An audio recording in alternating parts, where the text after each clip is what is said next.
Hello, everyone. I'm Alan Meyer from the University of Oregon. First, I want to say thanks to the Behavioral Strategy Interest Group for inviting us to make this video, and especially to you people for deciding to watch it. Well, over the last 40 years, I've been studying natural experiments that were created by environmental jolts. First one was a doctor's strike in San Francisco. Then it was a deregulation of savings and loans and electric utilities. Next came the popping of the dot-com bubble. But most recently, my colleagues and I have been observing the impact of the Ebola outbreak on a hospital emergency room. In fact, in March, we published a paper about this in ASQ. The lead author and the leader of our research team was Wright from the University of Queensland. Our co-authors are Trish Reay from Alberta and Jonathan Staggs, also from the UQ. In this paper, we address the disruption of places of social inclusion. This morning, I'd like to explain what a place of social inclusion is, tell you about the disruptions that we observed there, and then see if we can draw some lessons for decision makers who find their lives disrupted by other kinds of environmental jolts. Public library, schoolhouse, sanctuary city, emergency room. These are all examples of places of social inclusion. And these places are critical to the functioning of liberal democracies.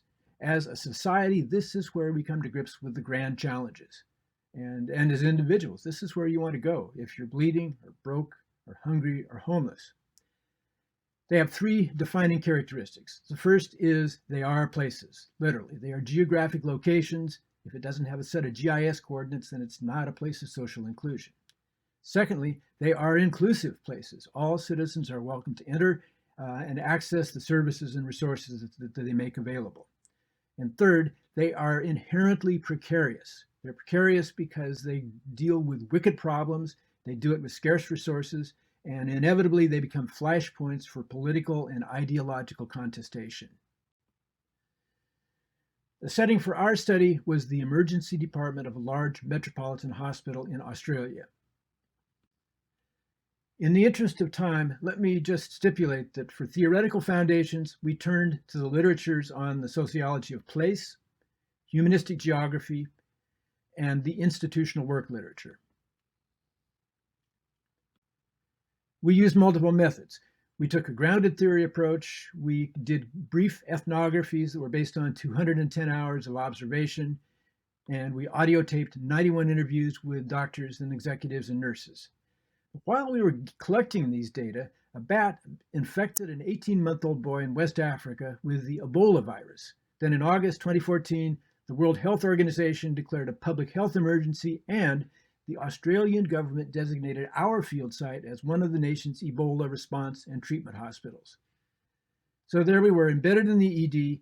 We had front row seats to observe the epidemic's impact on frontline healthcare workers, physically, socially, and psychologically. The result was, in a word, pandemonium. And you needed to understand that the emergency room is already the world's most dangerous professional workplace. The staff there are routinely exposed to dangerous infectious diseases. They have to deal with violent and volatile patients every day, demented people, discombobulated drug users, panic-stricken accident victims, and what's worst of all, the hysterical parents of sick children. And they do this with amazing equanimity. They've developed refined de-escalation skills for dealing with conflict. They have risk mitigation routines in place to handle infectious diseases and so forth. But most important, they experience intense moral emotions, and that guides their behavior. I'm talking about compassion, honor, pride, emotions of that sort. The specter of Ebola broke through that, created acute fears that just shot them from a world of risk to one of uncertainty. It fragmented the team, it led to dissension.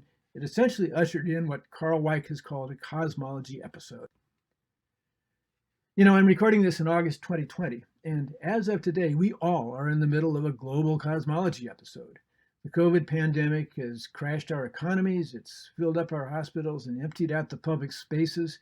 It closes down schools, airplanes are grounded, and it just seems like a new shock wave comes ripping through our lives every day. So the question then is, what can we extract from our findings that may be helpful? Let me first speak to frontline workers. To them, I would say, look, when a disruption hits, it can catapult you from making decisions in the face of familiar and comfortable risks to decision making under extreme and disconcerting uncertainty. So you need to get ready for a sudden upwelling of basic emotions, upwelling of fear, anger, and grief. And you need to know that these can overwhelm the moral emotions that originally drew you and your colleagues to caregiving or teaching or research or whatever your activities are. You should expect to see role conflicts break out that'll shatter the cohesion of your team and that may splinter it into contending factions. That's certainly what we saw in the emergency department. Moving now to policymakers and managers, I think the most important message I have is please recognize that places of social inclusion are the cornerstones of civil society. One lesson that I think we have all taken from COVID is that disruptions can lay bare society's inequalities. It opens up racial fault lines and brings market failures to the fore.